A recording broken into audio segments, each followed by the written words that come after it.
ನಮಸ್ಕಾರ ಕದಂಬ ನ್ಯೂಸ್ಗೆ ಸ್ವಾಗತ. ನಾನು ಸೋನಿಕಾ ಸುದೇಶ್. ಮೊದಲಿಗೆ ಮುಖ್ಯಾಂಶಗಳು.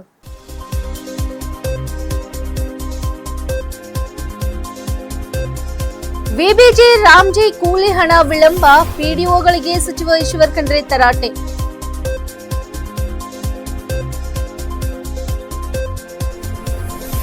ಶಾಸಕ ಡಾ ಶೈಲೇಂದ್ರ ಬೆಲ್ದಳಗೆ ರಾಖಿ ಕಟ್ಟಿ ಶುಭ ಕೋರಿದ ಮಹಿಳಾ ಮೋರ್ಚಾ.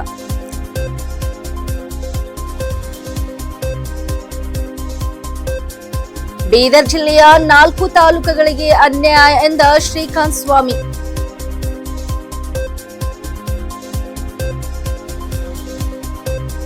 ಔರಾದ್ನಲ್ಲಿ ಕೊರಮ ಸಮುದಾಯ ಭವನಕ್ಕೆ ನಿವೇಶನ ಮಂಜೂರಿಗೆ ಮನವಿ. ಸುದ್ದಿಯ ವಿವರಗಳು. ವಿಬಿಜಿ ರಾಮ್ಜಿ ಯೋಜನೆಯಡಿ ಕಾರ್ಮಿಕರ ಕೂಲಿ ಹಣ ಪಾವತಿಯಲ್ಲಿ ವಿಳಂಬವಾಗುತ್ತಿರುವ ಕುರಿತು ಗ್ರಾಮೀಣಾಭಿವೃದ್ಧಿ ಹಾಗೂ ಪಂಚಾಯತ್ ರಾಜ್ ಸಚಿವ ಈಶ್ವರ್ ಖಂಡ್ರೆ ಅವರು ಪಿಡಿಒಗಳನ್ನು ತರಾಟೆಗೆ ತೆಗೆದುಕೊಂಡಿದ್ದಾರೆ. ಕಾರ್ಮಿಕರಿಗೆ ಯಾವುದೇ ಕಾರಣಕ್ಕೂ ಕೂಲಿ ಹಣ ಪಾವತಿಯಲ್ಲಿ ವಿಳಂಬವಾಗಬಾರದು ಎಂದು ಅವರು ಕಟ್ಟುನಿಟ್ಟಿನ ಸೂಚನೆ ನೀಡಿದ್ದಾರೆ. ಕೂಲಿ ಹಣವನ್ನು ಸಮಯಕ್ಕೆ ಸರಿಯಾಗಿ ಕಾರ್ಮಿಕರ ಖಾತೆಗಳಿಗೆ ಜಮಾ ಮಾಡಬೇಕು ಎಂದು ಸಚಿವರು ಅಧಿಕಾರಿಗಳಿಗೆ ನಿರ್ದೇಶನ ನೀಡಿದ್ದಾರೆ. ಕಾರ್ಮಿಕರ ಶ್ರಮಕ್ಕೆ ತಕ್ಕ ಪ್ರತಿಫಲ ಸಕಾಲಕ್ಕೆ ದೊರೆಯುವುದು ಅವರ ಹಕ್ಕು ಎಂದು ಸಚಿವ ಈಶ್ವರ್ ಖಂಡ್ರೆ ತಿಳಿಸಿದ್ದಾರೆ. ಕೂಲಿ ಪಾವತಿ ವಿಚಾರದಲ್ಲಿ ಅಧಿಕಾರಿಗಳು ಯಾವುದೇ ರೀತಿಯ ನಿರ್ಲಕ್ಷ್ಯ ತೋರಬಾರದು ಎಂದು ಎಚ್ಚರಿಕೆ ನೀಡಿದ್ದಾರೆ. ವಿಳಂಬಕ್ಕೆ ಕಾರಣವಾಗುವ ತಾಂತ್ರಿಕ ಹಾಗೂ ಆಡಳಿತಾತ್ಮಕ ಸಮಸ್ಯೆಗಳನ್ನು ತಕ್ಷಣವೇ ಪರಿಹರಿಸುವಂತೆ ಸೂಚಿಸಿದ್ದಾರೆ. ವಿಬಿಜಿ ರಾಮ್ಜಿ ಯೋಜನೆಯಡಿ ಕೆಲಸ ನಿರ್ವಹಿಸುವ ಕಾರ್ಮಿಕರಿಗೆ ತೊಂದರೆ ಆಗದಂತೆ ಅಗತ್ಯ ಕ್ರಮ ಕೈಗೊಳ್ಳಬೇಕು ಎಂದು ಅಧಿಕಾರಿಗಳಿಗೆ ತಿಳಿಸಿದ್ದಾರೆ. ಈ ವಿಚಾರದಲ್ಲಿ ನಿರ್ಲಕ್ಷ್ಯ ಸಹಿಸುವ ಪ್ರಶ್ನೆಯೇ ಇಲ್ಲ ಎಂದು ಸಚಿವ ಈಶ್ವರ್ ಖಂಡ್ರೆ ಸ್ಪಷ್ಟಪಡಿಸಿದ್ದಾರೆ.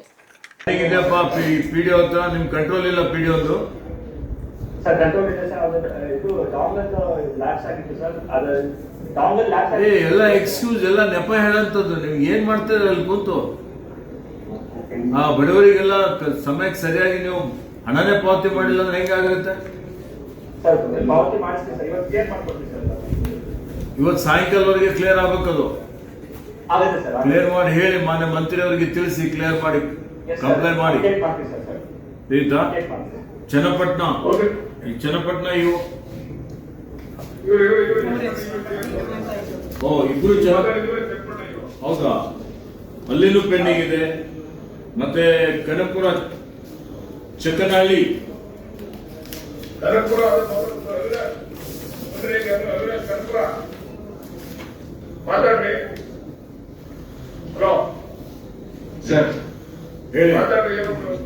ಈಗ ನೋಡಪ್ಪ, ಇದು ಚಕ್ಕನಹಳ್ಳಿಯಲ್ಲಿನೂ ಪೇಮೆಂಟ್ ಇದೆ. ಯಾರು? ಚಕ್ಕನಹಳ್ಳಿ ಗ್ರಾಮ ಪಂಚಾಯತಿ, ಚಾಕನಹಳ್ಳಿ.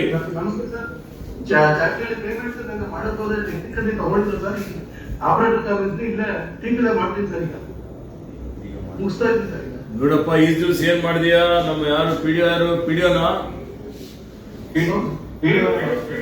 ಪಿಡಿಒ ಹತ್ರನೇ ಇದ್ದಿದ ಮೇಲೆ ಪಿಡಿಒದಿಂದ ಅಡ್ಮಿನಿಸ್ಟ್ರೇಟರ್ ಆಗ್ಬೇಕು, ಆಮೇಲೆ FTO ಆಗಿ KTO ಹೋಗ್ಬೇಕು, KTO ದಿಂದ DDO ಆಗಿ ಟ್ರೆಸರಿಯಿಂದ ನಿಮ್ಗೆ PFMS ಆಗಿ RBI ಹೋಗಿ ಪೇಮೆಂಟ್ ಆಗ್ಬೇಕು ಅಂದ್ರೆ ಮತ್ತೆ 3-4 ದಿವಸ ನೀವೇ ಮಾಡಿಲ್ಲ ಅಂದ್ರೆ ಅವ್ರಿಗೆ ಪೇಮೆಂಟ್ ಹೆಂಗ್ ಸಿಗುತ್ತೆ? ನಿಮ್ಗೆ ಇವರು ಕೂಲಿ ಹೆಂಗ್ ಬರ್ತಾರೆ? ದುಡ್ಡೇ ಸಿಕ್ಕಿಲ್ಲ ಅಂದ್ರೆ ಬರ್ತಾರೆ ಹೆಂಗೆ?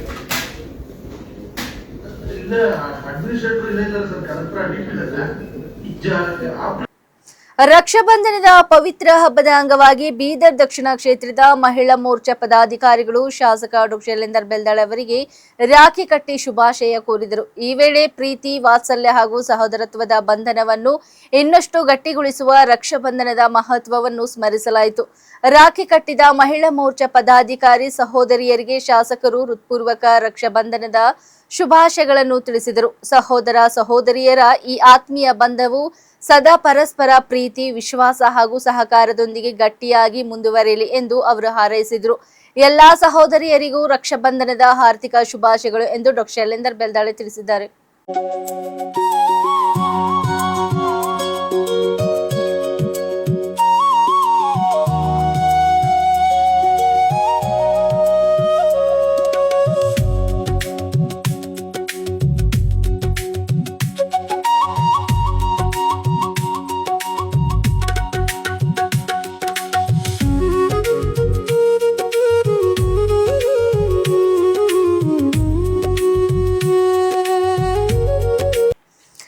ಕರ್ನಾಟಕ ರಾಜ್ಯ ಸರ್ಕಾರ 101 ತಾಲೂಕುಗಳನ್ನು ಬರಪೀಡಿತ ಹಾಗೂ 89 ತಾಲೂಕುಗಳನ್ನು ತೀವ್ರ ಬರಪೀಡಿತ ಎಂದು ಘೋಷಣೆ ಮಾಡಿರುವ ನಡುವೆಯೂ ಬೀದರ್ ಜಿಲ್ಲೆಯ ಕೇವಲ 4 ತಾಲೂಕುಗಳನ್ನು ಮಾತ್ರ ಬರಪೀಡಿತ ಎಂದು ಘೋಷಣೆ ಮಾಡಲಾಗಿದೆ.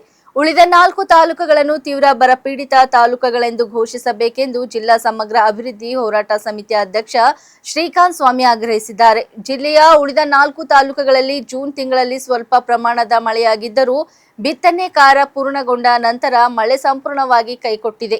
ಇದರಿಂದ ಬಿತ್ತನೆ ಮಾಡಿದ ರೈತರು ಸಂಕಷ್ಟಕ್ಕೆ ಸಿಲುಕಿದ್ದು ಬೆಳೆಗಳು ಒಣಗುವ ಆತಂಕ ಎದುರಾಗಿದೆ ಎಂದು ಅವರು ತಿಳಿಸಿದ್ದಾರೆ. ಈ ಕುರಿತು ಮಾತನಾಡಿದವರು, ರೈತರು ಮಳೆಗಾಗಿ ಆಕಾಶದತ್ತ ಮುಖ ಮಾಡಿ ಕುಳಿತಿದ್ದು ಸರ್ಕಾರದಿಂದ ನೆರವು ದೊರೆಯುವ ನಿರೀಕ್ಷೆಯಲ್ಲಿದ್ದಾರೆ. ದನ ಕರುಗಳಿಗೆ ಕುಡಿಯುವ ನೀರಿಗೂ ಸಮಸ್ಯೆ ಉಂಟಾಗಿದ್ದು ರೈತರು ತೀವ್ರ ಸಂಕಷ್ಟದಲ್ಲಿದ್ದಾರೆ ಎಂದರು. ಸರ್ಕಾರ ಹಾಗೂ ಜಿಲ್ಲಾಡಳಿತ ಕೂಡಲೇ ಸಮಗ್ರ ಮತ್ತು ಸೂಕ್ತ ಸರ್ವೆ ನಡೆಸಿ ಪರಿಸ್ಥಿತಿಯನ್ನು ಪರಿಶೀಲಿಸಬೇಕು. ಜಿಲ್ಲೆಯ ಉಳಿದ 4 ತಾಲೂಕುಗಳನ್ನು ತೀವ್ರ ಬರಪೀಡಿತ ತಾಲೂಕುಗಳೆಂದು ಘೋಷಿಸಿ ರೈತರಿಗೆ ಅಗತ್ಯ ಪರಿಹಾರ ಹಾಗೂ ನೆರವು ಒದಗಿಸಬೇಕು ಎಂದು ಅವರು ಸಮಸ್ತ ರೈತರ ಪರವಾಗಿ ಮನವಿ ಮಾಡಿದ್ದಾರೆ. ಕರ್ನಾಟಕ ರಾಜ್ಯ ಸರ್ಕಾರ ಕರ್ನಾಟಕ ರಾಜ್ಯದಲ್ಲಿ 101 ತಾಲೂಕುಗಳನ್ನು ಬರಪೀಡಿತ ಹಾಗೂ 89 ತಾಲೂಕುಗಳನ್ನು ತೀವ್ರ ಬರಪೀಡಿತ ಎಂದು ಘೋಷಣೆ ಮಾಡಿದೆ. ಅದರಲ್ಲಿ ಬೀದರ್ ಜಿಲ್ಲೆಯಲ್ಲಿ ಕೇವಲ 4 ತಾಲೂಕುಗಳು ಮಾತ್ರ ತೀವ್ರ ಬರಪೀಡಿತ ಎಂದು ಘೋಷಣೆ ಮಾಡಿದ್ದು ಉಳಿದ ತಾಲೂಕುಗಳ ಮೇಲೆ ಅನ್ಯಾಯ ಆಗಿದೆ.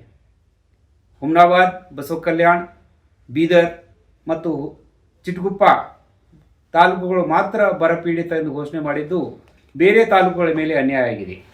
ಏಕೆಂದರೆ ಕಮಲ್ ನಗರ್, ಔರಾದ್, ಭಾಲ್ಕಿ ಮತ್ತು ಹುಲ್ಸೂರು ತಾಲೂಕುಗಳಲ್ಲಿ ಜೂನ್ನಲ್ಲಿ ಸ್ವಲ್ಪ ಮಟ್ಟಿಗೆ ಮಳೆ ಆದರೂ ಕೂಡ ಬಿತ್ತನೆ ಆದ ಮೇಲೆ ಮಳೆಯೇ ಬರಲಿಲ್ಲ. ಆದ್ದರಿಂದ ಬಿತ್ತಿದ ಏನು ಲಾಭ ಆಗಬೇಕಾಗಿತ್ತು ಅದು ನಮ್ಮ ರೈತರಿಗೆ ಆಗಿಲ್ಲ. ಅದರಿಂದ ಮತ್ತಿಷ್ಟು ನಷ್ಟ ಆಗಿದೆ. ಬಿತ್ತನೆ ಆಗಲಾರ್ದು ಒಳ್ಳೆಯದು, ಆದರೆ ಬಿತ್ತನೆ ಆಗಿದ ಮೇಲೆ ಮತ್ತಿಷ್ಟು ನಷ್ಟ ಆಗಿದೆ. ಆದ್ದರಿಂದ ರಾಜ್ಯ ಸರ್ಕಾರ ಕೂಡಲೇ ಈ ಒಂದು 4 ತಾಲೂಕುಗಳು ಕೂಡ ತೀವ್ರ ಬರಪೀಡಿತ ಎಂದು ಘೋಷಣೆ ಮಾಡಬೇಕು. ಜೂನ್ನಲ್ಲಿ 33% ಮಳೆ ಕೊರತೆ ಇದೆ. ಜುಲೈನಲ್ಲಿ 50% ಮಳೆ ಕೊರತೆ ಆಗಿದೆ. ಆಗಸ್ಟ್ನಲ್ಲಿ 40% ಮಳೆ ಕೊರತೆ ಆಗಿದೆ. ಆದ್ದರಿಂದ ಬೆಳೆಗಳು ಈಗ ನಷ್ಟ ಆಗುತ್ತಿವೆ, ಒಣಗುತ್ತಿವೆ. ಆದ್ದರಿಂದ ರೈತರ ಮೇಲೆ ಬಹಳ ಅನ್ಯಾಯ ಆಗಿದೆ. ರೈತರು ಕೇವಲ ಆಕಾಶ ಕಡೆ ಮುಖ ಮಾಡಿ ಕೂತಿದ್ದಾರೆ ಹಾಗೂ ಸರ್ಕಾರದ ಮೇಲೆ ತಮ್ಮ ಒಂದು ನಿಗಾವನ್ನು ಇಟ್ಟಿದ್ದಾರೆ. ಸರ್ಕಾರ ಏನಾದರೂ ಸಹಾಯ ಹಸ್ತ ಚಾಚುತ್ತದೆ ಅನ್ನುವಂಥ ಭರವಸೆ ನಮಗಿತ್ತು. ಆದರೆ ಬೀದರ್ ಜಿಲ್ಲೆಯ ಕೇವಲ 4 ತಾಲೂಕುಗಳನ್ನು ಬರಪೀಡಿತ ಎಂದು ಘೋಷಣೆ ಮಾಡಿ ಉಳಿದ ತಾಲೂಕುಗಳಲ್ಲಿ ಅನ್ಯಾಯ ಆಗಿದೆ. ಆದ್ದರಿಂದ ನಮ್ಮ ಜಿಲ್ಲಾಡಳಿತ ಮತ್ತು ರಾಜ್ಯ ಸರ್ಕಾರ ಕೂಡಲೇ ಉಳಿದ ತಾಲೂಕುಗಳು ಕೂಡ ಕರೆಕ್ಟಾಗಿ ಸರ್ವೆ ಮಾಡಿ, ನಮ್ಮಲ್ಲಿ ಕೂಡ ಮಳೆ ಕೊರತೆ ಆಗಿದೆ, ಆದ್ದರಿಂದ ತುಂಬ ನಷ್ಟ ಆಗಿದೆ, ರೈತರ ಬವಣೆ ಬಹಳ ತೀರದಂತಾಗಿದೆ, ಎಲ್ಲಿಯೂ ಕೂಡ ದನ ಕರುಗಳಿಗೆ ನೀರಿಲ್ಲ, ಇಂಥ ಒಂದು ಬರ ಪರಿಸ್ಥಿತಿಯಲ್ಲಿ ಜನರು ಬಹಳ ನೊಂದು ಹೋಗಿದ್ದಾರೆ. ಆದ್ದರಿಂದ ಉಳಿದ 4 ತಾಲೂಕುಗಳನ್ನು ಕೂಡ ತೀವ್ರ ಬರಪೀಡಿತ ಎಂದು ಘೋಷಣೆ ಮಾಡಬೇಕೆಂದು ನಾನು ಈ ಬೀದರ್ ಜಿಲ್ಲೆಯ ರೈತರ ಮುಖಾಂತರ ಬೇಡಿಕೊಳ್ಳುತ್ತೇನೆ. ಶ್ರೀಕಾಂತ್ ಸ್ವಾಮಿ, ಅಧ್ಯಕ್ಷರು, ಜಿಲ್ಲಾ ಸಮಗ್ರ ಅಭಿವೃದ್ಧಿ ಹೋರಾಟ ಸಮಿತಿ, ಬೀದರ್. ಔರಾದ್ ಪಟ್ಟಣದಲ್ಲಿ ಕೋರಮ ಸಮುದಾಯಕ್ಕೆ ನಿವೇಶನ ಮಂಜೂರು ಮಾಡಿ ನೋಲಿ ಚೆನ್ನಯ್ಯ ಸಮುದಾಯ ಭವನ ನಿರ್ಮಿಸಿಕೊಡಬೇಕೆಂದು ಒತ್ತಾಯಿಸಿ ಅಖಿಲ ಕೋರಮ ಸಮಾಜ ಔರಾದ್ ತಾಲೂಕಾ ಘಟಕದ ಪದಾಧಿಕಾರಿಗಳು ತಹಸೀಲ್ದಾರ್ ಅವರಿಗೆ ಮನವಿ ಪತ್ರ ಸಲ್ಲಿಸಿದರು. ಅಖಿಲ ಕೋರಮ ಸಮಾಜದ ತಾಲೂಕಾ ಅಧ್ಯಕ್ಷ ಧನರಾಜ್ ಮಾನೆ ನೇತೃತ್ವದಲ್ಲಿ ಮನವಿ ಸಲ್ಲಿಸಲಾಯಿತು. ಈ ವೇಳೆ ಮಾತನಾಡಿದ ಯುವ ಕಾಂಗ್ರೆಸ್ ಮುಖಂಡ ಸುಧಾಕರ್ ಕೊಳ್ಳೂರ್, ತಾಲೂಕಿನಲ್ಲಿ ಕೋರಮ ಸಮುದಾಯದ ಜನರು ಹಲವು ಸರ್ಕಾರಿ ಸೌಲಭ್ಯಗಳಿಂದ ವಂಚಿತರಾಗಿದ್ದು ಸಾಮಾಜಿಕ, ಆರ್ಥಿಕ ಹಾಗೂ ಶೈಕ್ಷಣಿಕವಾಗಿ ಅಭಿವೃದ್ಧಿ ಹೊಂದಲು ಸರ್ಕಾರ ಅಗತ್ಯ ಸೌಲಭ್ಯಗಳನ್ನು ಒದಗಿಸಬೇಕೆಂದು ಆಗ್ರಹಿಸಿದರು. ತಾಲೂಕು ಕೇಂದ್ರದಲ್ಲಿ ಸಮುದಾಯದ ಸುಮಾರು 8 ರಿಂದ 10 ಸಾವಿರಕ್ಕೂ ಅಧಿಕ ಜನಸಂಖ್ಯೆ ಇರುವುದರಿಂದ ವಿವಿಧ ಕಾರ್ಯಕ್ರಮಗಳನ್ನು ಆಯೋಜಿಸಲು ಸಮುದಾಯ ಭವನದ ಅಗತ್ಯವಿದೆ. ಹೀಗಾಗಿ ಪಟ್ಟಣದಲ್ಲಿ ನಿವೇಶನ ಮಂಜೂರು ಮಾಡಿ ಸಮುದಾಯ ಭವನ ನಿರ್ಮಿಸಿಕೊಡಬೇಕು ಎಂದು ಧನರಾಜ್ ಮಾನೆ ಮನವಿ ಮಾಡಿದರು. ಈ ಸಂದರ್ಭದಲ್ಲಿ ನರ್ಸಿಂಗ್ ಮಾನೆ, ವಾಮನ್ ಮಾನೆ, ಯುವ ಕಾಂಗ್ರೆಸ್ ನಗರ ಅಧ್ಯಕ್ಷ ರಮೇಶ್ ಚೌಹಾಣ್, ತುಕಾರಾಮ್ ಮಾನೆ, ಏಕನಾಥ್ ಜಾಧವ್, ಬಾಲಾಜಿ ಜಾಧವ್, ಶಿವಕುಮಾರ್ ಜಾಧವ್, ಸಾಗರ್ ಜಾಧವ್, ಅಂಬಾದಾಸ್ ಸುರೇಶ್, ಜಳಬಾ ಮಾನೆ, ದಶರಥ್ ಜಾಧವ್, ಸುಭಾಷ್, ಸತೀಶ್ ಸಾಬರೆ ಸೇರಿದಂತೆ ಹಲವರು ಉಪಸ್ಥಿತರಿದ್ದರು. ಇಂದು ಶ್ರೇಷ್ಠ ಶರಣರಲ್ಲಿ ಅತಿ ಶ್ರೇಷ್ಠರಾಗಿರ್ತಕ್ಕಂಥ ನೋಲಿ ಚೆನ್ನಯ್ಯನವರ ಜಯಂತಿ ಅಂಗವಾಗಿ ಕೋರಮ ಸಮುದಾಯ ಮತ್ತು ತಾಲೂಕು ಆಡಳಿತ ವತಿಯಿಂದ ಏನು ಜಯಂತಿ ಆಚರಣೆ ಮಾಡಲಾಗಿತ್ತು. ಅದ್ದೂರಿಯಾಗಿ ಜಯಂತಿ ಆಚರಣೆ ಮಾಡಿ ಭಕ್ತಿಪೂರ್ವಕ ಗೌರವ ಸಲ್ಲಿಸಲಾಯಿತು. ಈ ಸಂದರ್ಭದಲ್ಲಿ ಸಮುದಾಯಕ್ಕೆ ಒಂದು ಸಮುದಾಯ ಭವನ ಮತ್ತು ನಿವೇಶನ ಅವಶ್ಯಕತೆ ಇದೆ. ಸಮುದಾಯದ ಸುಮಾರು 5,000ಕ್ಕೂ ಅಧಿಕ ಜನಸಂಖ್ಯೆ ಹೊಂದಿರತಕ್ಕಂಥ ನಮ್ಮ ಕ್ಷೇತ್ರದಲ್ಲಿ ಸಮುದಾಯ, ಅದಕ್ಕೆ ಅವರಿಗೆ ಆದಂಥ ಒಂದು ಪ್ರತ್ಯೇಕ ನಿವೇಶನ ಇಲ್ಲ, ಎಲ್ಲೇ ಒಂದು ಸ್ಥಳ ಅವಕಾಶ ಇಲ್ಲ. ಹಾಗಾಗಿ ತಾಲೂಕಾಡಳಿತ ಮತ್ತು ಸರ್ಕಾರ ಎಲ್ಲೇ ಒಂದು ತಾಲೂಕು ಪಟ್ಟಣ ಕೇಂದ್ರದಲ್ಲಿ ಹೆಡ್ ಕ್ವಾರ್ಟರ್ನಲ್ಲಿ ಒಂದು ಸ್ಥಳವನ್ನು ಗುರುತಿಸಿ ಅವರಿಗೊಂದು ಸಮುದಾಯ ಭವನ ಮಾಡಿಕೊಡ್ಬೇಕಂತ ಹೇಳಿ ಸಮುದಾಯದ ಮತ್ತು ನಮ್ಮೆಲ್ಲರ ಒಂದು ಒಗ್ಗಟ್ಟಿನ ಬೇಡಿಕೆ ಇದೆ. ಕೂಡಲೇ ಸರ್ಕಾರ ಮತ್ತು ತಾಲೂಕಾಡಳಿತ, ಜಿಲ್ಲಾಡಳಿತ ಇದ್ರ ಬಗ್ಗೆ ಕ್ರಮ ಕೈಗೊಂಡು ಸಮುದಾಯಕ್ಕೆ ಒಂದು ನಿವೇಶನ ಮಂಜೂರು ಮಾಡಿಕೊಟ್ಟು ಅವರಿಗೆ ಒಂದು ಸ್ಥಳಾವಕಾಶ ಮಾಡಿಕೊಡೋದ್ರಿಂದ ಸಮುದಾಯಕ್ಕೆ ಒಂದು ಸಾಮಾಜಿಕ ನ್ಯಾಯ ಸಿಕ್ಕಾಗ ಆಗ್ತದೆ ಅಂತ ಹೇಳಿ ಈ ಮುಖಾಂತರ ನಮ್ಮ ಶ್ರೇಷ್ಠರ ಸಾಹೇಬರಿದ್ರೆ ಅವ್ರ ಮುಖಾಂತರ ಮನೆ ಜಿಲ್ಲಾಧಿಕಾರಿಗಳು ಮುಖಾಂತರ ಮುಂದಿನ ದಿನಗಳ ಬರುವ ಜಯಂತಿಯಲ್ಲಿ ಆ ಸಮುದಾಯ ಭವನದಕ್ಕೊಂದು ಸಪರೇಟ್ ಜಾಗದಾಗೆ ಸಮುದಾಯಕ್ಕೊಂದು ಜಯಂತಿ ಆಗಲಿ ಅಂತೇಳಿ ನಮ್ಮೆಲ್ಲರ ಬೇಡಿಕೆ ಇದೆ. ಕೂಡಲೇ ಜಿಲ್ಲಾಡಳಿತ ಮತ್ತು ತಾಲೂಕಾಡಳಿತ ಸರ್ಕಾರ ಇದ್ರ ಬಗ್ಗೆ ಗಮನ ಹರಿಸಿ ಕೂಡಲೇ ಮಂಜೂರು ಮಾಡಿಕೊಡ್ಬೇಕಂತ ಹೇಳಿ ಮುಖಾಂತರ ನಾವು ಸರ್ಕಾರಕ್ಕೆ ಆದೇಶಿಸ್ತೀವಿ. ಸರ್ಕಾರಿ ಕಚೇರಿಯನ್ನು ಖಾಸಗಿ ಕಾರ್ಯಕ್ರಮಕ್ಕೆ ಬಳಸಿಕೊಂಡಿರುವ ಆರೋಪ ಭೀಮಾ ತೀರದಲ್ಲಿ ಕೇಳಿಬಂದಿದೆ. ವಿಜಯಪುರ ಜಿಲ್ಲೆಯ ಇಂಡಿ ಪಟ್ಟಣದ ಬಿಎಸ್ಎನ್ಎಲ್ ಕಚೇರಿಯಲ್ಲಿ ಜೂನಿಯರ್ ಇಂಜಿನಿಯರ್ ಒಬ್ಬರು ಹುಟ್ಟುಹಬ್ಬವನ್ನು ಕಚೇರಿಯಲ್ಲಿ ಆಚರಿಸಲಾಗಿದೆ ಎನ್ನಲಾಗಿದೆ. ಇಂಡಿ ಬಿಎಸ್ಎನ್ಎಲ್ ಕಚೇರಿಯ ಜೂನಿಯರ್ ಇಂಜಿನಿಯರ್ ಸುನಿಲ್ ಮದರ್ಖಂಡಿ ಅವರ ಜನ್ಮದಿನವನ್ನು ಕಚೇರಿ ಸಿಬ್ಬಂದಿಯ ಸಮ್ಮುಖದಲ್ಲಿ ಆಚರಿಸಲಾಗಿದೆ ಎಂದು ತಿಳಿದು ಬಂದಿದೆ. ಕರ್ತವ್ಯದ ಸಮಯದಲ್ಲಿ ಸರ್ಕಾರಿ ಕಚೇರಿಯಲ್ಲೇ ವೈಯಕ್ತಿಕ ಕಾರ್ಯಕ್ರಮ ನಡೆಸಿರುವುದಕ್ಕೆ ಸಾರ್ವಜನಿಕರು ಆಕ್ರೋಶ ವ್ಯಕ್ತಪಡಿಸಿದ್ದಾರೆ. ಸರ್ಕಾರಿ ಕಚೇರಿಯನ್ನು ಖಾಸಗಿ ಕಾರ್ಯಕ್ರಮಗಳಿಗೆ ಬಳಸಿಕೊಳ್ಳಲು ಅವಕಾಶ ನೀಡಿರುವುದು ಸರಿಯೇ ಎಂದು ಸಾರ್ವಜನಿಕರು ಪ್ರಶ್ನಿಸಿದ್ದಾರೆ. ಘಟನೆಗೆ ಸಂಬಂಧಿಸಿದಂತೆ ಸಂಬಂಧಪಟ್ಟ ಅಧಿಕಾರಿಗಳು ಪರಿಶೀಲನೆ ನಡೆಸಿ ನಿಯಮ ಉಲ್ಲಂಘನೆಯಾಗಿದ್ದರೆ ಸೂಕ್ತ ಕ್ರಮ ಕೈಗೊಳ್ಳಬೇಕು ಎಂದು ಸಾರ್ವಜನಿಕರು ಆಗ್ರಹಿಸಿದ್ದಾರೆ. ಸರ್ಕಾರಿ ಕಚೇರಿಯಲ್ಲಿ ಖಾಸಗಿ ಕಾರ್ಯಕ್ರಮಕ್ಕೆ ಅವಕಾಶ ನೀಡಿದ್ದು ಯಾಕೆ? ಅಧಿಕಾರಿಗಳು ಈ ಬಗ್ಗೆ ಕ್ರಮ ಕೈಗೊಳ್ಳುತ್ತಾರಾ ಎಂಬ ಪ್ರಶ್ನೆಗಳು ಇದೀಗ ಸಾರ್ವಜನಿಕ ವಲಯದಲ್ಲಿ ಚರ್ಚೆಗೆ ಗ್ರಾಸವಾಗಿದೆ.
ಬರ ಪರಿಸ್ಥಿತಿಗೆ ರಾಜ್ಯ ಸರ್ಕಾರ ವಿಳಂಬವಾಗಿ ಸ್ಪಂದಿಸುತ್ತಿದೆ ಎಂದು ವಿಧಾನಸಭೆಯ ಪ್ರತಿಪಕ್ಷ ನಾಯಕ ಹಾಗೂ ಬಿಜೆಪಿ ನಾಯಕ ಆರ್ ಅಶೋಕ್ ತೀವ್ರ ವಾಗ್ದಾಳಿ ನಡೆಸಿದರು.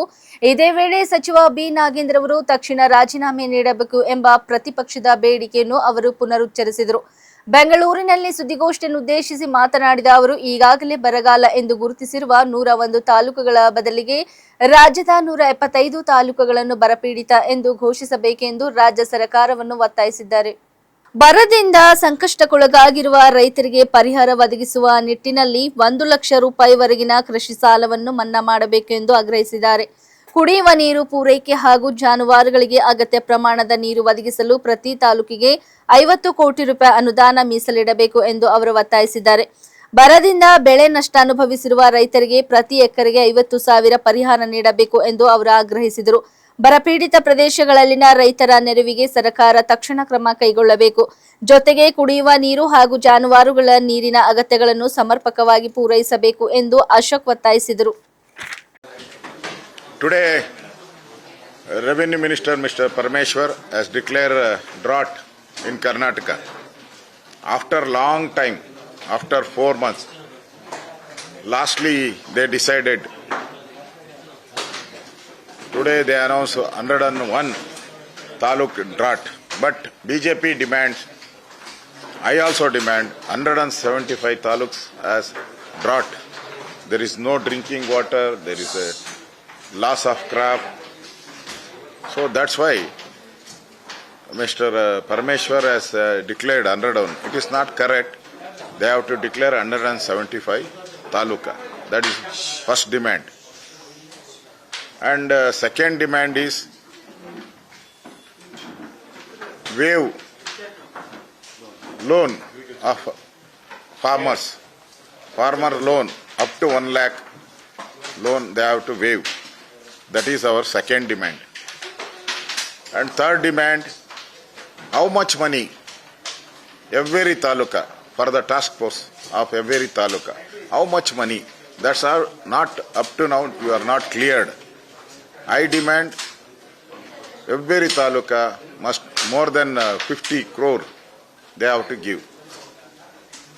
Every taluka for drinking water, for the cows. This is our demand.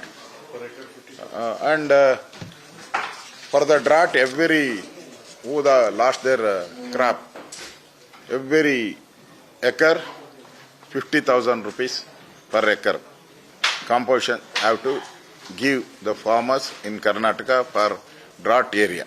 That is the fourth demand. ಎಲ್ಲಿಯವರೆಗೆ ಸುದ್ದಿ ಕೊಟ್ಟಿದ್ದು ನಾನು ಸೋನಿಕಾ ಸುದೇಶ್. ಮುಂದಿನ ಸುದ್ದಿಯೊಂದಿಗೆ ಮತ್ತೆ ಭೇಟಿಯಾಗೋಣ. ವಂದನೆಗಳು.